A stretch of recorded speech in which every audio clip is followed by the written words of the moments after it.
নমস্কার সম্মানীয় দর্শক মণ্ডলী, সমস্ত সরকারি কর্মচারীবৃন্দ, শিক্ষক সাথী। সপ্তম পে কমিশনে ফিটমেন্ট ফ্যাক্টর কত হবে এই নিয়ে আলোচনা তুঙ্গে। তো আজকে আলোচনা করব সপ্তম পে কমিশনে ফিটমেন্ট ফ্যাক্টর কতটা হতে পারে। তো চলুন পুরো আলোচনার সঙ্গে থাকবেন, অবশ্যই আপনাদের মতামত জানাবেন। আমরা জানি রাজ্য সরকার বা কেন্দ্র সরকার প্রতি 10 বছর অন্তর পে কমিশন বসায়। রাজ্যের পে কমিশন 31শে ডিসেম্বর 2025 এর মেয়াদটা শেষ হয়েছে। নীতিগতভাবে 1 জানুয়ারি 2026 পে কমিশনের সুপারিশ কার্যকর হতে চলেছে। তবে এখনো পর্যন্ত এই কার্যকর কখন বাস্তবায়িত হবে সে সম্পর্কে কিন্তু সরকার কোনো বিজ্ঞপ্তি প্রকাশ করেনি। তবে নীতিগতভাবে 1 জানুয়ারি 2026 পে কমিশনের সুফল আমরা পাবো। আমরা ষষ্ঠ পে কমিশন অনুসারে বেতন পাচ্ছি। কেন্দ্র সরকার অষ্টম পে কমিশন ঘোষণা করেছে। নীতিগতভাবে জানতে পারা যাচ্ছে যে কেন্দ্রের এই অষ্টম পে কমিশনের সঙ্গে সামঞ্জস্য রাখতেই ষষ্ঠ পে কমিশন রাজ্য সরকার ঘোষণা করেছে, এবং সেটা ভোটের আগে। প্রতিটা পে কমিশনের সবথেকে উল্লেখযোগ্য দিক হলো ফিটমেন্ট ফ্যাক্টর। ষষ্ঠ পে কমিশন 2019-এর ফিটমেন্ট ফ্যাক্টর ছিল 2.57। এবার সপ্তম পে কমিশনের ফিটমেন্ট ফ্যাক্টর কতটা হতে পারে এই নিয়ে চুলচেরা বিশ্লেষণ করে আশা করা যাচ্ছে যে 2.91 থেকে একেবারে লাফিয়ে 3.15 পর্যন্ত ফিটমেন্ট ফ্যাক্টর হওয়ার সম্ভাবনা রয়েছে, উজ্জ্বল সম্ভাবনা রয়েছে। হ্যাঁ, তবে ফিটমেন্ট ফ্যাক্টর নিয়ে কোনো সরকারি আপডেট নেই, কোনো সরকারি ঘোষণা হয়নি ফিটমেন্ট ফ্যাক্টর নিয়ে। তবে এটুকুটা অন্তত আন্দাজ করা যাচ্ছে যে সপ্তম পে কমিশনে অন্তত পক্ষে 2 থেকে 3 গুণ বেসিক পে বৃদ্ধি হতে চলেছে, এমনটাই মনে করা হচ্ছে।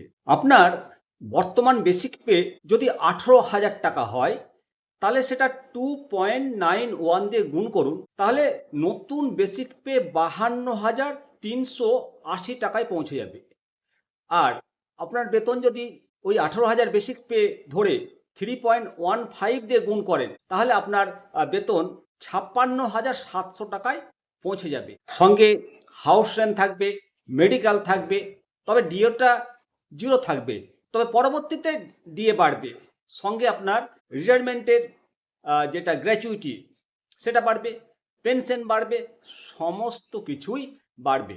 তবে রাজ্য সরকার পে কমিশন গঠনের ইচ্ছা প্রকাশ করেছে ঠিকই, কিন্তু এর পরেও একটা লম্বা সময় রয়েছে। বিজ্ঞপ্তি প্রকাশ করবে, কমিশন গঠন করবে, কমিশনের চেয়ারম্যান ঠিক করবে, তারা নীতি নির্ধারণ করবে, সমস্ত কিছু একটা লম্বা সময়ের মধ্যে দিয়ে আমাদেরকে যেতে হবে। অর্থ দপ্তর তারপরে সবুজ সংকেত দিলেই নতুন বেতন কাঠামো সমস্ত সরকারি কর্মচারী, শিক্ষক শিক্ষিকাগণ পাবেন। তো অবশ্যই আপনারা কমেন্ট করবেন যে আপনি কতটা প্রত্যাশা করেন রাজ্য সরকার যে বেতন কমিশন ঘোষণা করেছে কত তাড়াতাড়ি লাগু হবে। তবে যে গুঞ্জন শোনা যাচ্ছে সরকারি কর্মচারী শিক্ষকদের মধ্যে যে এটা লাগু হতে অন্ততপক্ষে 3 থেকে 4 বছর সময় লেগে যাবে, এমনটা যদি হয় তাহলে তো আখেরে লাভের কিছুই হবে না। বেতন কমিশন যখন কেন্দ্র সরকার লাগু করবে তার পরপরই রাজ্য সরকার লাগু করা উচিত। এমনিতে আমরা একটা পে কমিশন পিছিয়ে রয়েছি।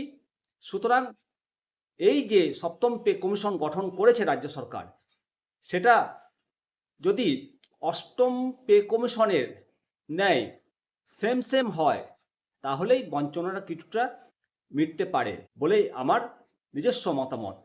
আর আশা করব রাজ্য সরকার পে কমিশন কখন ঘোষণা করবেন, কখন সেটা ইফেক্ট করবেন, সেই ব্যাপারে দ্রুত নোটিফিকেশন জারি করবে। সামনেই ভোট, আর সেই ভোটের আগেই রাজ্য সরকার হয়তো নতুন কিছু ঘোষণা করতে পারে। অবশ্যই আপনাদের মতামত দেবেন। ভালো থাকুন। জয় হিন্দ, জয় ভারত।